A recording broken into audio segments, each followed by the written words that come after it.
If we do not think like this in terms of growth for Vizag, then who would think? If the vision of the leader is wrong, if the vision of the leader is negative, then Vizag will not grow.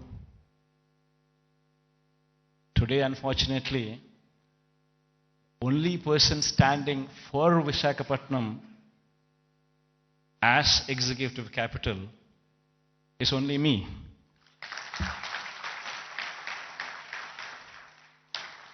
Unfortunately, this is the reality.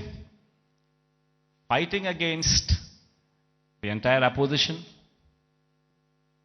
fighting against vested interests of the media, everybody wanting that Visakhapatnam is not declared as executive capital. This is the reality. Everybody should keep this in mind, understand this reality. Now, moving further, Vizag would have to develop. I'm assuring you, we have court cases going on, we have so many people trying to oppose everything. But I'm assuring you, post-election, my stay would be in Vizag.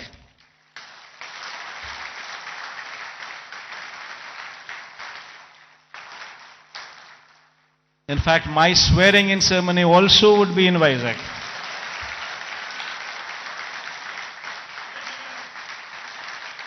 This is my commitment to Vizag. And now, what is the vision for Vizag? See, we need to have a 10-year vision. We would have to own this city, christen the city as executive capital, become part of the city, and have a 10-year vision. We need to have a roadmap which is workable, which is doable. It cannot be a roadmap where we just dream big but yet achieve nothing, because it is impractical. Not so. We need to have a practical solution, we need to have a practical approach, and we need to have a vision which is realizable in 10 years' time. Of course, this vision is one vision which cannot be alone done by the state government. It would have to be the state government, it would have to be the central government, it would have to be a PPP model, it would have to be encouraging private people also to become part of the vision. All these people become part of this vision, only then we can realize Vizag is the next competitor in a decade's time to Hyderabad, Bangalore or Chennai. In fact, why I was opposed to the idea, thing there. And according to them, just to provide for the basic infrastructure, that is these roads, the water, electricity, and these kind of basic infrastructure alone, according to their own calculations, with the DPR that they have produced, costs almost 2 crores per acre, which is on a 50,000 acres of barren land. If one were to just lay these basic infrastructure requirements put in place, we're talking about 1 lakh investments, 1 lakh crores of money, which would have to be put in before any buildings could come up or before we could talk about anything else other than the basic roads or the basic electricity or the basic water or the basic stuff. Now, per se, does anybody have 1 lakh crores to be pumped in.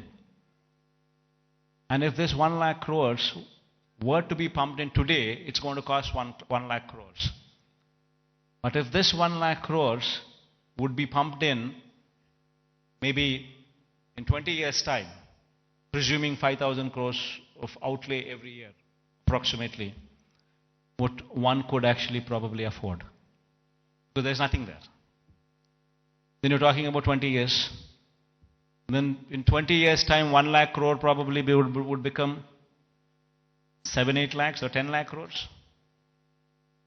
The expenditure what you thought about as 1 lakh crores today, in 20 years would actually be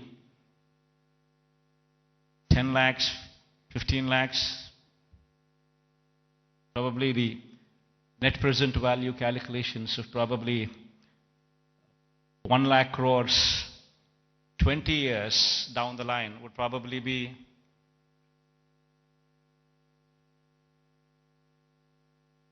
one were to calculate 1 lakh crores today, 20 years down it would be 10 lakhs, 15 lakhs, 20 lakh crores. And which is going to be a dream chasing. You would never be anywhere. That is the reason why I say I'm nothing against it. It's only something that we can't do it. Whereas here in Vizag, we have a place which already has this basic infrastructure put in place. We already have roads. We already have good roads. We already have electricity, good electricity. We have good water connections. We have good everything. Basic infrastructure is already put in place.